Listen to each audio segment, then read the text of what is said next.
ওং নমো ভগবতে বাসুদেবায়। জয় শ্রীকৃষ্ণ। রাধে রাধে। জগন্নাথ দেবের স্নানযাত্রা পালিত হচ্ছে 29 জুন 2026 সোমবার। 2026 সালে মল মাস থাকার কারণে জ্যৈষ্ঠ মাসে পূর্ণিমা পালিত হয়েছে আষাঢ় মাসে। কিন্তু স্নানযাত্রার মতো উৎসবগুলো পালিত হয় চাঁদের তিথি ওপরে নির্ভর করে। শাস্ত্রীয় নিয়ম অনুযায়ী স্নানযাত্রা জ্যৈষ্ঠ পূর্ণিমার তিথিতে পালিত হয়, কিন্তু 2026 সালে চন্দ্র ক্যালেন্ডার জ্যৈষ্ঠ মাসটি একটি অনি মাস হিসেবে পড়েছে, অর্থাৎ চাঁদের হিসেবে এই বছর জ্যৈষ্ঠ মাস দুবার এসেছে। এর ফলে মূল উৎসবের জ্যৈষ্ঠ পূর্ণিমাটি প্রায় এক মাস পিছিয়ে 29 জুন 2026 সোমবারে গিয়ে পড়েছে। সুতরাং তিথি হিসেবে এটি জ্যৈষ্ঠ পূর্ণিমা, কিন্তু সৌর ক্যালেন্ডারের মাসটি তখন আষাঢ়ে পড়ে। এই কারণে সাধারণ ক্যালেন্ডারের জ্যৈষ্ঠ বদলে আষাঢ় মাসে স্নানযাত্রার তারিখে দেওয়া হয়েছে। কিন্তু আপনারা হয়তো ক্যালেন্ডার দেখে একটু অবাক হয়েছেন।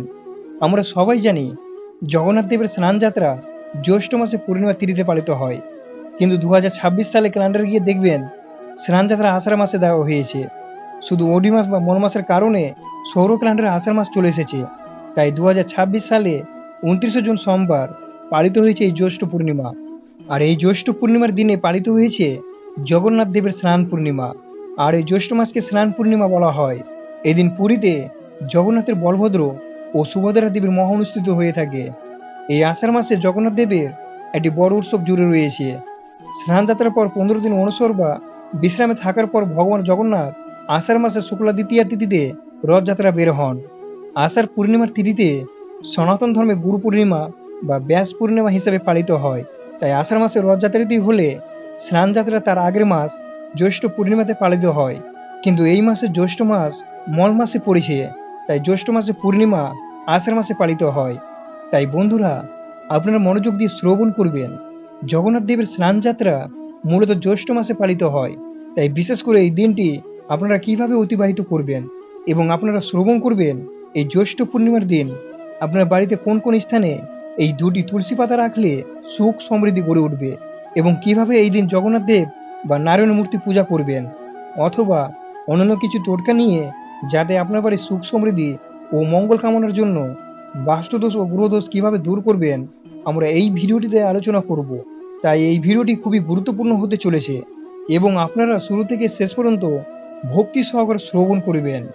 বন্ধুরা, জ্যৈষ্ঠ মাসের তিথি মানেই এক মহা উৎসব, আমাদের পরমনাথ শ্রী শ্রী জগন্নাথ দেবের স্নান যাত্রা। এই পবিত্র দিনে মহাপ্রভুকে 108 ঘোড়া সুবাসিত জলে স্নান করানো হয়। এই বিশেষ দিনে আমাদের গৃহকোণে থাকা তুলসী মায়ের কাছে কিছু কাজ করলে স্বয়ং নারায়ণ এবং জগন্নাথ দেব অত্যন্ত প্রসন্ন হন।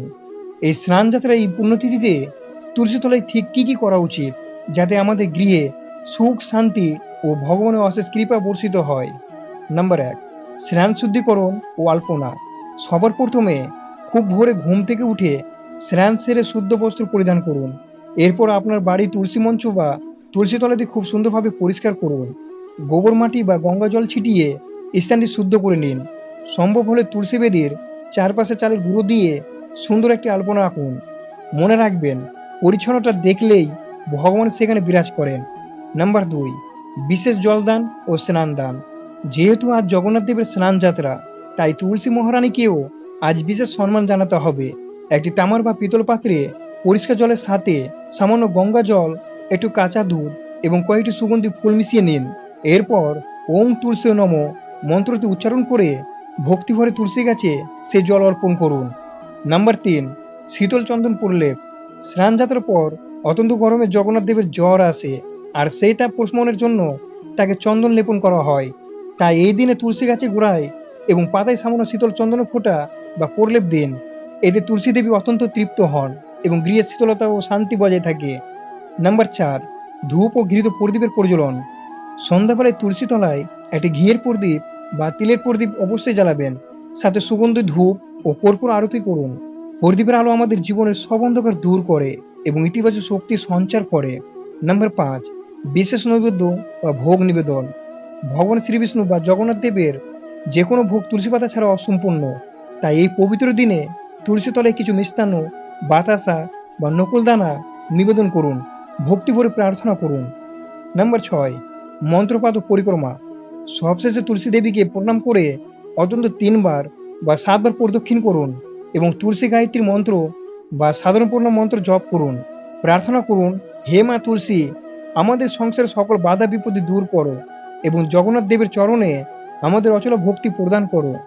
বন্ধুরা, এই পুণ্য মহাতিথিতে ভক্তি ভরে তুলসী মায়ের এই সেবা করলে জীবনে কখনো অর্থভাব বা অশান্তি আসে না। এরপর আমরা শ্রবণ করে নেব জগন্নাথ দেবের স্নানযাত্রাতে কি রয়েছে এবং কিভাবে পালন করবেন। যিনি ত্রিভুবনের অধিপতি, যার ইশারায় এই গোটা বিশ্ব ব্রহ্মাণ্ড পরিচালিত হয়, তিনিও কি আমাদের মতো স্নান করেন? তারও কি মানুষের মতো জ্বর আসে? স্নানযাত্রা হলো জগন্নাথ দেবের আবির্ভাব দিবস বা জন্মতিথি। কথিত আছে মহারাজ ইন্দ্রদম্য যখন প্রথম জগন্নাথ, বলভদ্র এবং সুভদ্রা মায়ের দারুবর্ম মূর্তি প্রতিষ্ঠা করেছিলেন, সেদিন ছিল জ্যৈষ্ঠ মাসে পূর্ণিমা তিথি। সেই পবিত্র তিথি স্মরণ করেই এই দিনটিতে স্নানযাত্রা পালিত হয়ে আসছে। এই দিন রত্নবেদী ছেড়ে পূর্ব স্নান বিধিতে আসেন এবং সুগন্ধি জল, চন্দন, কর্পূর, কেশর ও নানা ভেষজ মিশ্রিত 108টি কলস বা ঘোড়া জল দিয়ে তাদের মহাস্নান করানো হয়।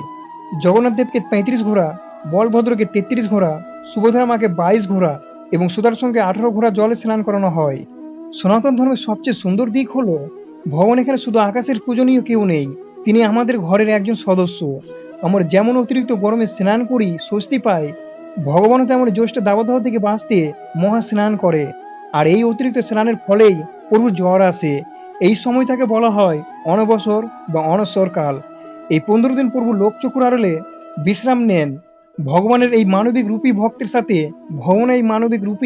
ভক্তের সাথে তার পরম আত্মীয়তার এক অতুট বন্ধন তৈরি করে।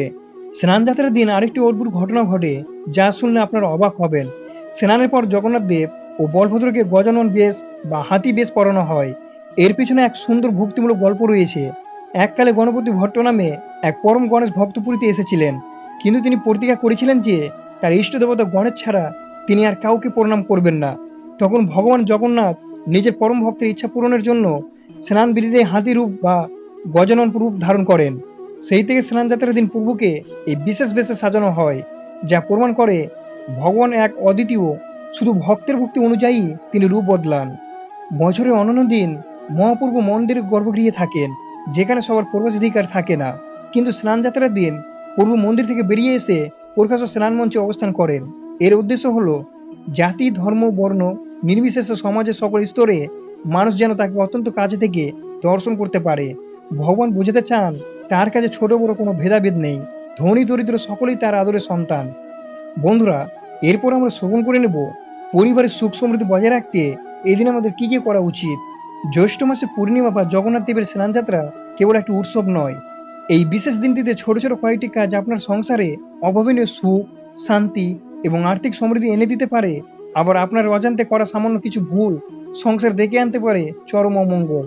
তো বন্ধুরা, এই পবিত্র দিনে মহাপ্রভু কৃপা পেতে ঠিক কি কি কাজ করা উচিত এবং গৃহের শান্তি বজায় রাখতে কোন কাজগুলো একেবারেই করা উচিত নয়, তাই মনোযোগ দিয়ে এই ভিডিওটি শ্রবণ করবেন। এই দিন খুব ভোরে অর্থাৎ সূর্যোদয়ের আগে ঘুম থেকে উঠে স্নান সেরে জলে সামান্য গঙ্গা জল মিশিয়ে স্নান করলে তীর্থস্থানে পুণ্য লাভ হয়। এরপর শুদ্ধ পরিষ্কার বস্ত্র পরিধান করুন। বাড়ির ঠাকুর ঘরে ভগবান জগন্নাথ, নারায়ণ অথবা শ্রীকৃষ্ণ মূর্তিতে বা ছবিতে সুগন্ধি ফুল, তুলসী পাতা এবং বিশেষ করে শীতল চন্দন অর্পণ করুন। এই দিন ভগবানকে সাধ্যমতো মিষ্টান্ন ও মৌসুমী ফল অথবা খিচুড়ি ভোগ নিবেদন করুন। মনে রাখবেন, প্রভুর ভোগে অবশ্যই তুলসী পাতা দেবেন। জ্যৈষ্ঠ মাসে পর্যন্ত গরমে তৃষ্ণার্তকে জল বা শরবত দান করা সবচেয়ে বড় পুণ্য। সামর্থ্য অনুযায়ী গরিব ও দুঃখীদের ছাতা, জল, মিষ্টি এবং অন্নদান করুন। এতে মা লক্ষ্মী অত্যন্ত প্রসন্ন হন এবং সংসারের অর্থাভাব দূর হয়। এই দিন সন্ধ্যায় বাড়ি তুলসী তলায় একটি ঘিয়ের প্রদীপ অবশ্যই জ্বালাবেন এবং ধূপ দেখিয়ে 3 বার প্রদক্ষিণ করিবেন। এতে পরিবারের সদস্যদের আয়ু বৃদ্ধি পায় এবং রোগ ব্যাধি দূর থাকে। বন্ধুরা, স্নানযাত্রার দিনে কোন কোন কাজগুলো একদম করবেন না। পূর্ণিমার এই পবিত্র তিথিতে বাড়িতে কোনোভাবেই মাছ, মাংস, ডিম বা পেঁয়াজ, রসুন জাতীয় তামসিক খাবার রান্না করবেন না। সম্পূর্ণ নিরামিষ আহার গ্রহণ করবেন। হিন্দু শাস্ত্র অনুযায়ী যে কোনো পূর্ণিমা তিথিতে, বিশেষ করে জ্যৈষ্ঠ পূর্ণিমা, নখ, চুল বা দাড়ি কাটা একদমই উচিত নয়। এটি সংসারে নেতিবাচক প্রভাব ফেলে এবং আর্থিক ক্ষতির কারণ হতে পারে। যে বাড়িতে অশান্তি হয় সেখানে ঈশ্বর কখনো থাকে না।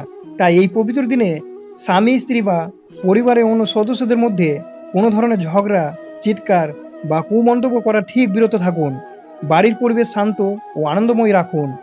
বাড়ির বয়স্ক মানুষ, পিতামাতা অথবা দরজায় আসা কোনো ভিক্ষুককে খালি হাতে ফেরাবেন না। বা অপমান করবেন না। তাদের আশীর্বাদেই আপনার সংসারে সমৃদ্ধি আসবে। জ্যৈষ্ঠ পূর্ণিমার স্নানযাত্রার এই মহাপূর্ণ তিথিতে তুলসী তলায় করা সামান্য কয়েকটি গোপন টোটকা আপনার ভাগ্য পুরোপুরি বদলে দিতে পারে। তুলসী মা হলেন সাক্ষাৎ মা লক্ষ্মীর স্বরূপ। আর আজকের এই বিশেষ দিনে যদি আপনি সঠিক নিয়মে এই টোটকাগুলোর যে কোনো একটু করতে পারেন, তবে আপনার সংসারে অর্থের অভাব কোনোদিনই হবে না। নম্বর 1, কাঁচা দুধের অর্ঘ্য। স্নানযাত্রার দিন সকালে স্নান ছেড়ে একটি ঘটি পরিষ্কার জলের মধ্যে সামান্য কাঁচা দুধ মিশিয়ে তুলসী গাছে গোড়ায় অর্পণ করুন। বিশ্বাস করা হয় এই টোটকাটি করলে মা লক্ষ্মী অত্যন্ত প্রসন্ন হন এবং গৃহে চিরস্থায়ীভাবে অবস্থান করেন। নাম্বার 2, হলুদ সুতোর বাঁধন। যাদের সংসারে সারাক্ষণ অশান্তি লেগেই থাকে বা আর্থিক উন্নতি আটকে আছে, তারা এই দিন স্নান সেরে একটি পরিষ্কার হলুদ সুতো বা মৌলি সুতো তুলসী গাছের টবে বা ডালে 3বার পেঁচিয়ে বেঁধে দিন। এটি আপনার পরিবারের সুরক্ষা কবচ হিসেবে কাজ করবে। নাম্বার 3, ঘিয়ের প্রদীপে 1 চিমটে হলুদ। সন্ধেবেলা তুলসী তলায় যে ঘিয়ের প্রদীপ জ্বালাবেন তাতে সামান্য 1 চিমটে গুঁড়ো হলুদ ফেলে দিন। হলুদের এই পবিত্র টোটকাটি গৃহের সমস্ত নেতিবাচক শক্তি বা নজর দোষ দূর করে ধনাত্মক শক্তির সঞ্চার করে। নাম্বার 4, গুপ্তধনের টোটকা। একটি 1 টাকা বা 5 টাকার কয়েন এদিন সকালবেলা তুলসী গাছের গোড়ার মাটিতে সামান্য পুঁতে রাখুন। পরের দিন সকালে সেই কয়েনটি তুলে পরিষ্কার করে আপনার ম্যানি ব্যাগে বা আলমারি লকারে রেখে দিন। আপনার অর্থের ভাণ্ডার কখনো খালি হবে না। নাম্বার 5, শ্রীমন্ত্র লিখুন। স্নানযাত্রার দিন চন্দন বেটে নিন। আপনার অনামিকা বা রিং ফিঙ্গার দিয়ে তুলসী মঞ্চের গায়ে বা টবের ওপর শ্রী শব্দটি লিখুন। শ্রী হলো মা লক্ষ্মীর বীজ মন্ত্র, যা আকর্ষণ করে প্রবল ধন সম্পদ বাড়িয়ে তোলেন। নাম্বার 6, হলুদ বস্ত্র ও চুন্দ্রি নিবেদন। ভগবান বিষ্ণু এবং জগন্নাথ দেব হলুদ রং অত্যন্ত ভালোবাসেন। তাই এই বিশেষ পূর্ণিমার বাজার থেকে একটি ছোট হলুদ রঙের চুনরি বা পরিষ্কার হলুদ কাপড় এনে তুলসী মাকে পরিয়ে দিন। এতে দাম্পত্য জীবনে মধুরতা বৃদ্ধি পায়। নাম্বার 7, শীতল চন্দনের ফোঁটা। যেহেতু স্নানযাত্রার মহাপ্রভুকে শীতল করার জন্য চন্দন লেপন করা হয়, তাই এই দিন তুলসী মায়ের কয়েকটি পাতায় খুব সাবধানে চন্দনের ফোঁটা দিয়ে দিন। এর ফলে আপনার জীবনে চরম মানসিক চাপ ও দহন জ্বালা শান্ত হবে। নাম্বার 8, সুপারি ও বাসস্থানের দোষ খণ্ডন। যাদের বাড়িতে বাস্তু দোষ রয়েছে তারা একটি আস্ত সুপারি বা গোটা সুপারি হলুদ কাপড়ে মুড়ে তুলসী গাছের টবের মাটিতে এদিন পুঁতে দিন। এটি বাস্তুর যে কোনো নেতিবাচক প্রভাবকে নিমেষে নষ্ট করে দেয়। নাম্বার 9, তুলসী তলায় জলপূর্ণ পাত্র। স্নানযাত্রার দিন রাতে একটি মাটির বা তামার পাত্রে পরিষ্কার জল ভরে তুলসী বেদির পাশে সারা রাত ঢাকা দিয়ে রেখে দিন। পরের দিন সকালে সেই জল বাড়ির প্রতিটি কোণে ছিটিয়ে দিন। এটি আপনার বাড়ির তীর্থস্থানের মতো পবিত্র করে তুলবে। নাম্বার 10, সৌভাগ্যের তিলক। সবশেষে এই দিন স্নান সেরে বা পুজো শেষে তুলসী গাছের গোড়ায় পবিত্র মাটি দিয়ে কপালে একটি ছোট্ট তিলক কাটুন। এই তিলক কেটে আপনি যদি কোনো গুরুত্বপূর্ণ কাজে বা ব্যবসায় কাজে যান, তাতে আপনি 100% সফলতা লাভ করবেন। আজ আমরা এমন কয়েকটি বিশেষ স্থানের কথা জানবো যেখানে মাত্র 2টি তুলসী পাতা রাখলে আপনার সংসারে অভাব, দারিদ্র্য বা নেতিবাচক শক্তি আর কখনোই প্রবেশ করতে পারবে না। পরিবারের সুখ সমৃদ্ধি বজায় রাখতে এই চমৎকার টোটকাগুলো কিভাবে করবেন?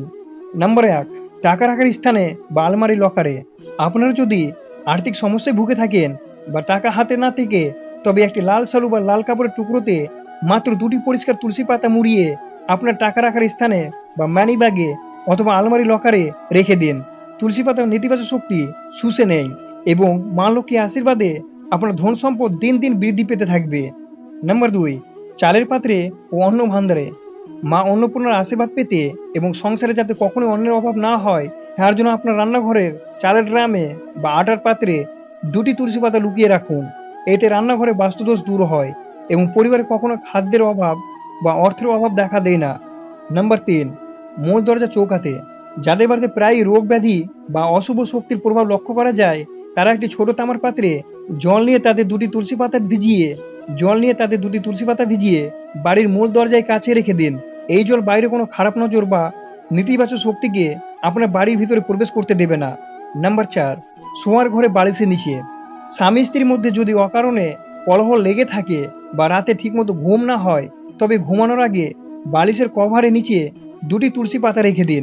তুলসী পাতার ইতিবাচক তরঙ্গ আপনার মনকে শান্ত করবে এবং দাম্পত্য জীবনে হারানো প্রেম ও মধুরতা ফিরিয়ে আনবে। তবে পরের দিন সকালে পাতা 2টি অবশ্যই কোনো গাছের গোড়ার মাটিতে ফেলে দেবেন। নাম্বার 5, ঠাকুর ঘরের গৃহদেবতার আসনে।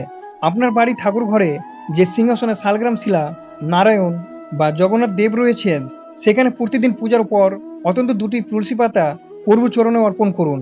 এটি সংসারের যে কোনো বিপদ আপদ থেকে আপনার গোটা পরিবারকে রক্ষা করবে। বন্ধুরা, একটি কথা অবশ্যই মনে রাখবেন, তুলসী পাতা কখনোই রবিবার, একাদশী তিথি ও সূর্যগ্রহণ ও চন্দ্রগ্রহণের দিন এবং সন্ধ্যার পর গাছ থেকে ছিঁড়বেন না। প্রয়োজনে আগের দিন পাতা তুলে পরিষ্কার জলে ধুয়ে রাখবেন। এরপরে আপনারা যে কাজে লাগাতে চান সে কাজে লাগাবেন।